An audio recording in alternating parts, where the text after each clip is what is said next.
हम introduction to electrochemistry पढ़ेंगे. So let's start with an example. Consider हमारे पास एक जिंक इलेक्ट्रोड है, राइट और इसको आपने एक बीकर में डिप किया है जिसमें क्या है हमारे पास, जिसमें हमारे पास 1 मोलर कॉपर सल्फेट सोल्यूशन है. मतलब जिंक इलेक्ट्रोड कॉपर आयन के साथ डायरेक्ट कांटेक्ट में है, राइट. अब यहाँ पे देखें, जब जिंक और कॉपर आयन डायरेक्ट कांटेक्ट में होगा तो हमारे पास रिएक्शन होगा. क्यों रिएक्शन होगा? क्योंकि जिंक इजीली लॉस्ट इलेक्ट्रॉन, तो इसलिए ये 2 इलेक्ट्रॉन लॉस करके जिंक आयन बनाएगा. वो 2 इलेक्ट्रॉन जो इसने लॉस किए हैं यहाँ पे, वो कौन गेन करेगा? कॉपर गेन करेगा. तो यहाँ पे कॉपर मेटल बन जाएगा, राइट. तो मतलब जब जिंक और कॉपर हमारे पास डायरेक्ट कांटेक्ट में होंगे तो जिंक इलेक्ट्रॉन लॉस करेगा और कॉपर गेन करेगा, तो जिंक मेटल से जिंक आयन बन जाएगा और कॉपर आयन से क्या बन जाएगा? कॉपर मेटल बन जाएगा. अब चूंकि आयन तो सोल्यूशन में एग्जिस्ट कर सकता है, मेटल्स जब वो इलेक्ट्रॉन गेन करता है तो वो मेटल न्यूट्रल एटम बन जाता है, तो वो एग्जिस्ट नहीं कर सकता. तो क्या होगा? कॉपर मेटल जिंक के इर्द गिर्द डिपॉजिट हो जाएगा. नाउ इस एग्जांपल में कंसिडर करें, आपने क्या ऑब्जर्व किया कि 2 केमिकल स्पीशीज जिंक और कॉपर डायरेक्ट कांटेक्ट में आए. एक ने इलेक्ट्रॉन लॉस किया, केमिकल रिएक्शन किया, दूसरे ने इलेक्ट्रॉन गेन किया, केमिकल रिएक्शन किया, और हमारे पास न्यू प्रोडक्ट बन गए. जिंक मेटल से जिंक आयन, कॉपर आयन से कॉपर मेटल बन गया. Now in this case there is no, you can say you can't observe any electricity generation. Now इस एग्जाम्पल को इस तरह पढ़े, थोड़ा सा मैं इसको इसको इस तरह पढ़े.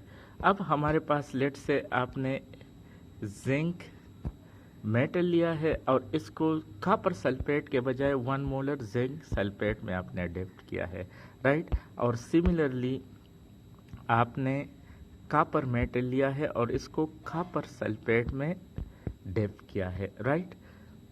तो अब इस कॉपर मेटल के इर्द गिर्द यहाँ मैंने जिंक लिखा है, इसको कॉपर करें. कॉपर आयंस और सल्फेट आयन होंगे यहाँ पे जिंक मेटल के इर्द गिर्द. जिंक आयंस जिंक मेटल होगा और इसके गिर्द जिंक आयन और सल्फेट आयंस होंगे, राइट. अभी अगर आप देखें तो यहाँ पे जिंक आयंस भी मौजूद है सोल्यूशन में और जिंक मेटल भी इलेक्ट्रोड में मौजूद है. तो 2 किस्म के रिएक्शन हो सकते हैं. जिंक लेट से 2 इलेक्ट्रॉन लॉस करेगा तो क्या बनाएगा? जिंक आयंस बनाएगा. सिमिलरली जिंक आयन सोल्यूशन में मौजूद है तो ये 2 इलेक्ट्रॉन गेन करके जिंक मेटल भी बना सकता है. दोनों पॉसिबिलिटीज हमारे पास है. अब इन दोनों पॉसिबिलिटीज में कौन सा पॉसिबल है? अब जिंक यहाँ पे इसने इलेक्ट्रॉन लॉस किए हैं और यहाँ पे गेन किए हैं. जाहिर है इस जिंक मेटल की इलेक्ट्रॉन लॉस और गेन की एबिलिटी सेम नहीं होगी. अगर जिंक आसानी से इलेक्ट्रॉन लॉस कर सकता है तो वो उतना मुश्किल से गेन करेगा, राइट. और जितना आसानी के साथ अगर वो गेन कर सकता है तो वो आसानी के साथ वो उतना मुश्किल से लॉस करेगा, क्योंकि ये जिंक के नेचर पे मुनहसर है. तो zinc by nature electron easily loss कर सकता है, तो ये वाला रिएक्शन मोर फिजिबल है as compare to zinc ion 2 electron gain करेंगे. ना अब ये जिंक मेटल जब 2 इलेक्ट्रॉन लॉस करेगा तो जिंक आयन बन जाएगा और 2 इलेक्ट्रॉन लॉस करेंगे ना. अब आयंस तो सोल्यूशन में आ जाएंगे, इलेक्ट्रॉन कहाँ रहेंगे? क्योंकि electron are more easy in metal, electron solution में नहीं आते. तो जिंक के जो 2 इलेक्ट्रॉन है पर एटम वो क्या होंगे? वो जिंक मेटल पे रह जाएंगे. अब इसका आयन सोल्यूशन में आया, उसके इलेक्ट्रॉन मेटल में रह गए, तो मतलब क्या है? नंबर ऑफ इलेक्ट्रॉन इंक्रीज हो गए. तो इस जिंक पे क्या आ गया? माइनस चार्ज आ गया. अभी आप कहेंगे कि ये जिंक इलेक्ट्रॉन लॉस क्यों करता है?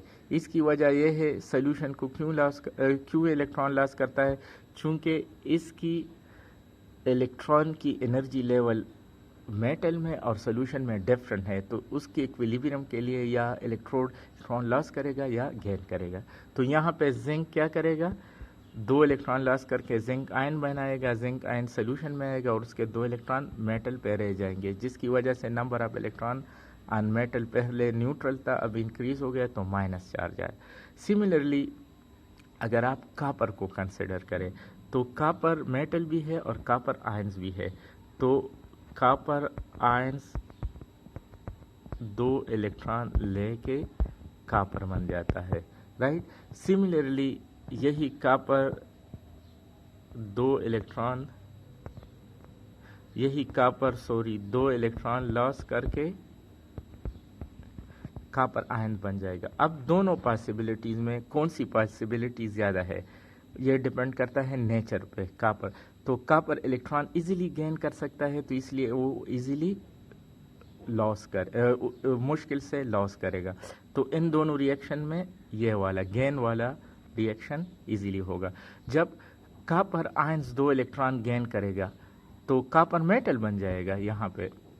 अब कापर मेटल बन जाए तो इसने ये 2 इलेक्ट्रॉन कहाँ से हासिल किए, इसने ये 2 इलेक्ट्रॉन हासिल किए कापर से। तो कापर मेटल से जब 2 इलेक्ट्रॉन लॉस होंगे तो इस पर कौन सा चार्ज आएगा, प्लस चार्ज आएगा ना। तो देखे अब जिंक ने पर माइनस चार्ज आया, कापर मेटल पे चूंकि इसने कापर आयंस को इलेक्ट्रॉन दिए तो इस पे प्लस चार्ज आया, राइट। अभी इसको याद रखें, जब जिंक पे माइनस चार्ज आएगा तो इसके गिर्द जिंक आयंस जो है वो डिपॉजिट हो जाएंगे। कापर के इर्द गिर्द कौन डिपॉजिट होगा, सल्फेट आयन। तो इसकी एग्जांपल इस तरह हो सकती है, लेट मी ओके। जब जिंक पे माइनस चार्ज आएगा यहाँ पे तो जिंक आयन इसके इर्द गिर्द, सल्फेट भी होंगे लेकिन इसके इर्द गिर्द क्या आ जाएगा, जिंक आयन। यहाँ पे कापर पे थोड़ा सा छोटा करते हैं, इस पे माइनस चार्ज आया और इस पे प्लस चार्ज आया। अब यहाँ पे माइनस चार्ज है, यहाँ पे प्लस चार्ज है।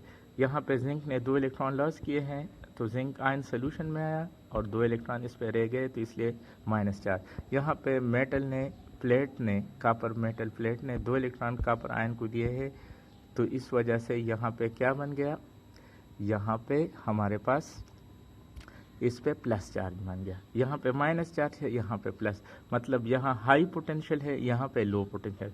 अब अगर मैं एक वायर लूँ और इन दोनों को कनेक्ट करूँ तो क्या होगा, यहाँ पे इलेक्ट्रॉन की कमी है, यहाँ पे ज़्यादती है। तो जाहिर है electron according to physics rule electron high potential से लो पोटेंशियल तक मूव किया। तो अब देखें यहाँ पे असल में क्या हुआ, जिंक ने अपने 2 इलेक्ट्रॉन वायर के ज़रिए कापर आयंस को दिए, राइट। अब यहाँ पे जिंक और कापर के दरमियान इलेक्ट्रॉन का एक्सचेंज हुआ है, लेकिन वो थ्रू वायर हुआ है। वायर में हाई पोटेंशियल से इलेक्ट्रॉन लोअर पोटेंशियल तक मूव कर रहे हैं, तो इस वायर में हमारे पास इलेक्ट्रिसिटी होगी। और यही वजह है कि हमने एक केमिकल रिएक्शन के ज़रिए इलेक्ट्रिसिटी जनरेट की। तो जब पहले एग्जाम्पल में यहाँ पे इलेक्ट्रिसिटी क्यों जनरेट नहीं हुई, इस एग्जाम्पल में चूंकि जिंक और कापर क्या था, डायरेक्टली कनेक्शन में थे, तो इसलिए इलेक्ट्रॉन दोनों के दरमियान डायरेक्ट कांटेक्ट से हुआ, तो वायर के ज़रिए इलेक्ट्रॉन ट्रांसफ़र नहीं हुए। अब 2 स्पीशीज़ के केमिकल स्पीशीज़ के दरमियान अगर electron through a wire transfer हो तो उस केस में वायर में इलेक्ट्रॉन मूव करेंगे from more negative electrode towards more positive electrode, तो यहाँ पे इलेक्ट्रिसिटी जनरेट होगी। तो देखिए इस एग्जांपल में हमने क्या किया, केमिकल रिएक्शन को हमने किस में कन्वर्ट किया, इलेक्ट्रिकल एनर्जी में। यहाँ पे अगर आपने कोई रेजिस्टेंस बल्ब वगैरह लगाया तो you will see it will glow, right. Similarly आप जो आजकल तो बहुत ज़्यादा है जो शीशे यूज़ करते हैं सोलर सिस्टम के लिए, वही इस सिस्टम पे ऑक्सीडेशन और रिडक्शन पे काम करते हैं। अब यहाँ पे देखें, जिंक ने इलेक्ट्रॉन लॉस किया है, कॉपर ने इलेक्ट्रॉन गेन किया है, राइट। तो इलेक्ट्रिसिटी जनरेट करने के लिए हमारे पास दो केमिकल स्पीशीज, एक वो जो इलेक्ट्रॉन लॉस कर सकते हैं और वो दूसरा वो जो इलेक्ट्रॉन गेन कर सकते हैं, राइट। तो यही बेसिक कंसेप्ट है इलेक्ट्रोकेमिस्ट्री का। सो इलेक्ट्रोकेमिस्ट्री की अगर हम बेसिक डेफिनेशन पढ़ें तो क्या होगा? Branch of chemistry which deals with interconversion of electrical and chemical energy. मतलब ऐसा ब्रांच ऑफ केमिस्ट्री जो कि इलेक्ट्रिकल एनर्जी को केमिकल एनर्जी में कन्वर्ट करे या केमिकल एनर्जी को इलेक्ट्रिकल एनर्जी में, तो इसको हम इलेक्ट्रोकेमिस्ट्री कहते हैं ना। यहाँ पे कंसिडर करें इस एग्जांपल में, अगर मैं इस रिएक्शन को इस तरह करूं कि मैं इस तरह लूं, ओके, यहाँ मैंने क्या किया, कॉपर को डिप किया, ओके, यहाँ मैंने कॉपर मेटल को जिंक में डिप किया, कॉपर मेटल को जिंक सल्फेट सॉल्यूशन में डिप किया। एक एग्जांपल मैं आपको बता रहा हूँ कि कंसिडर ए कॉपर मेटल जो कि आपने जिंक सल्फेट सॉल्यूशन में डिप किया है। इस एग्जांपल को याद करें तो हमारे पास दो केमिकल स्पीशीज है, एक कॉपर मेटल है और एक जिंक आयंस है यहाँ पे। तो कॉपर, यहाँ पे अगर मैं लिखूँ, मेरे पास कॉपर मेटल है और हमारे पास चूंकि आपने जिंक सॉल्यूशन में ऐड किया है तो वो क्या है, जिंक आयन है। क्या ये रिएक्शन होगा? नहीं होगा। क्यों नहीं होगा? चूंकि मैंने आपको बताया कि copper can easily take electron while zinc can easily lose electron, लेकिन यहाँ पे जिंक ऑलरेडी प्लस है तो ये इलेक्ट्रॉन लॉस नहीं कर सकता, ये इलेक्ट्रॉन लॉस नहीं कर सकता चूंकि प्लस चार्ज है इस पे, तो ये गेन करेगा। और कॉपर चूंकि ऑलरेडी न्यूट्रल है तो ये इलेक्ट्रॉन लॉस करेगा, गेन नहीं करेगा। तो कॉपर इलेक्ट्रॉन इजीली लॉस नहीं कर सकता, जिंक इलेक्ट्रॉन इजीली गेन नहीं कर सकता। तो इन दोनों को अगर आप कांटेक्ट में लाए तो ये रिएक्शन पॉसिबल नहीं होगा। लेकिन अगर आप जिंक और कॉपर को आए कांटेक्ट में लाए तो फिर ये रिएक्शन होगा, जिंक आयन बन जाएगा और कॉपर मेटल बन जाएगा। क्यों? क्योंकि जिंक इजीली इलेक्ट्रॉन लॉस कर सकता है और कॉपर इजीली गेन कर सकता है। तो मतलब क्या है, ये रिएक्शन, ये वाला रिएक्शन मैंने इसका उलट देखा, इसका प्रोडक्ट कॉपर है और इसका जिंक आयन है। तो अगर एक रिएक्शन फॉरवर्ड में स्पॉन्टेनियस होगा तो रिवर्स में नॉन स्पॉन्टेनियस होगा। अब यहाँ पे देखें, यहाँ पे इलेक्ट्रिसिटी पैदा हो गई। नाउ थर्मोडायनामिक्स पे आ जाए, del G change in free energy है। एक रिएक्शन जब होगा तो इसकी फ्री एनर्जी में चेंज होगी। फ्री एनर्जी का सिंपलेस्ट मतलब क्या है कि हर सिस्टम में एक खास एनर्जी होगी, उसकी एक खास एनर्जी होगी। नाउ उस एनर्जी में वो एक खास पार्ट को दूसरे फॉर्म ऑफ एनर्जी में कन्वर्ट कर सकता है और उसी एनर्जी को जो कि दूसरे फॉर्म में कन्वर्ट कर सकता है उसको हम गिब्स फ्री एनर्जी कहते हैं। तो कोई भी केमिकल रिएक्शन होगा तो उसकी गिब्स फ्री एनर्जी चेंज होगी। अब डेल्टा जी अगर पॉजिटिव हो तो वो रिएक्शन क्या होगा, नॉन स्पॉन्टेनियस होगा। मतलब वो रिएक्शन खुद ब खुद नहीं होगा। जिस तरह मैंने अभी आपको बताया कि जिंक को जिंक मेटल के साथ मिलाए, जिंक आयंस को जिंक कॉपर मेटल के साथ मिलाएं तो वो रिएक्शन नहीं होगा। अब अगर डेल्टा जी नेगेटिव हो तो वो रिएक्शन स्पॉन्टेनियस होगा। नाउ डेल्टा जी नेगेटिव का मतलब क्या है कि गिब्स फ्री एनर्जी में डिक्रीज हो रहा है, मतलब टोटल एनर्जी में डिक्रीज हो रहा है और जो एनर्जी सिस्टम रिलीज कर रहा है वो अदर फॉर्म ऑफ एनर्जी में कन्वर्ट होता है, राइट। तो इलेक्ट्रोकेमिस्ट्री में जो डिक्रीज इन एनर्जी होती है वो असल में किस में कन्वर्ट होती है, इलेक्ट्रिकल एनर्जी में। ये बात याद रखें, इलेक्ट्रोकेमिस्ट्री में अगर डेल्टा जी पॉजिटिव हो तो आपने इलेक्ट्रिकल एनर्जी सप्लाई करके केमिकल रिएक्शन करना है। अगर डेल्टा जी नेगेटिव हो तो मतलब क्या है कि वो रिएक्शन स्पॉन्टेनियस होगा और केमिकल रिएक्शन आपको इलेक्ट्रिकल एनर्जी जनरेट करेगा। तो this is the basic points, right. So let me read it now. Delta G क्या है, अभी मैंने आपको change in free energy. So change in free energy is associated with a chemical reaction, right. Delta G थोड़ा सा बड़ा करता हूँ।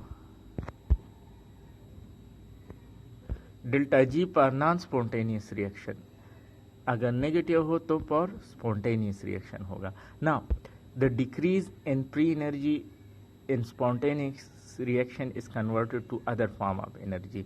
मतलब जो एनर्जी डिक्रीज होगी, फ्री एनर्जी भी एनर्जी की फॉर्म है, तो वो रिलीज होगी किसी दूसरे फॉर्म में। मोस्टली केमिकल रिएक्शन में हीट फॉर्म में होती है, और in case of electrochemistry it is converted into electrical energy, right. अब रिडॉक्स रिएक्शन,